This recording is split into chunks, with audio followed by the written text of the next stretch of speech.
Kira, Kira, tu es réveillée. Le soulagement dans la voix de Darius est tel que je commence à me demander si mon cœur ne s'était pas arrêté de battre. Lauriane, viens ici, elle a ouvert les yeux. Je tousse à plusieurs reprises tout en cherchant la présence de Nyx dans ma conscience. Était-il ici pendant que j'étais là-bas? M'a-t-il protégée, soignée? La tête ne me tourne plus autant. La douleur s'est atténuée et je n'ai plus cette sensation de flottement, comme si je pouvais partir à tout instant. La main de Darius se glisse sur ma joue, puis il pose les doigts sur mon front.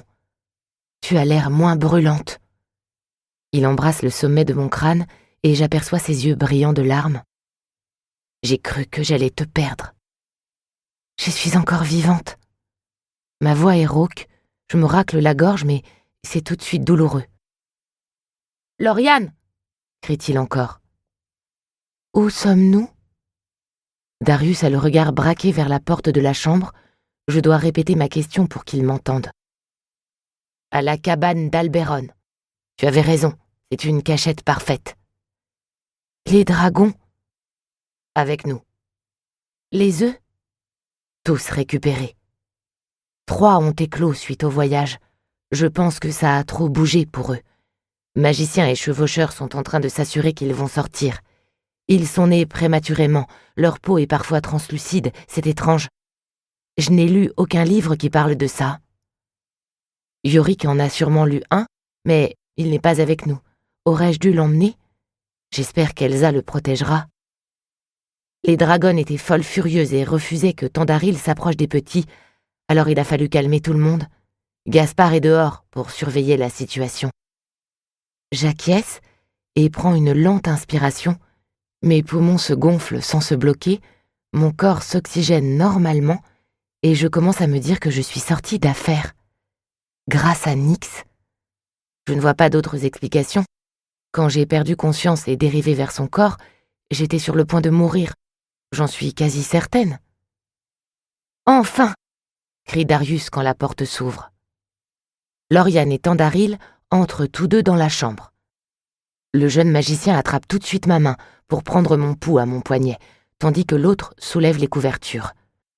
Je tente de me redresser pour observer ce qu'il voit, mais Darius veut me maintenir allongée. « Le bandage est propre », annonce Thondaril après quelques secondes d'observation. Il pose lui aussi sa main sur mon front. « La fièvre a baissé. Je pense qu'elle va s'en remettre. Elle ne quitte pas son lit pendant plusieurs jours, par contre. Pas d'effort, que du repos. Et qu'elle dorme autant que possible. Son corps a besoin de se régénérer. » Entendre parler de moi à la 3e personne alors que je suis dans la pièce est déroutant. « Je suis là », ai-je remarqué. « Et tu n'écouteras pas un seul mot de ce qu'il dit », rétorque Lauriane.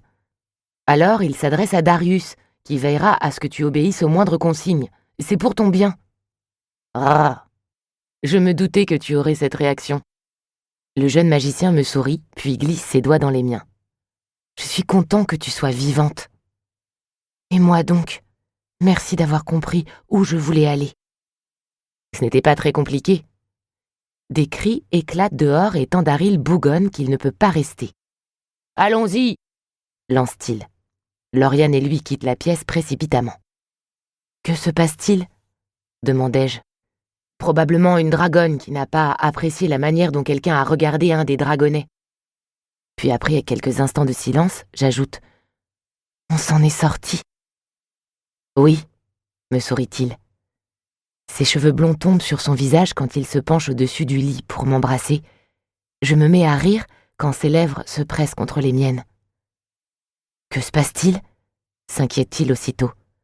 Rien, ris-je. Je ne pensais pas que j'aurais mal là aussi. Je tapote mes lèvres. Tu les as mordus pendant le voyage quand la douleur était trop intense. Tu ne t'en souviens pas ? Je fais non de la tête, puis lui réclame de l'aide pour m'asseoir dans le lit. Thondaril a dit que « Je veux juste pouvoir me redresser, Darius ». Il soupire, mais s'exécute. 3 minutes plus tard, j'ai 2 oreillers dans mon dos et je me tiens plus droite. « J'ai vu Nyx », lançai-je alors. Darius fronce les sourcils et plisse les yeux, avant de me demander « Pendant la bataille ?»« Non, enfin oui, Pour continuer à écouter ce livre audio gratuitement, cliquez sur le lien dans la description et vous pourrez l'écouter en entier sans frais grâce à l'essai de 30 jours d'Audible.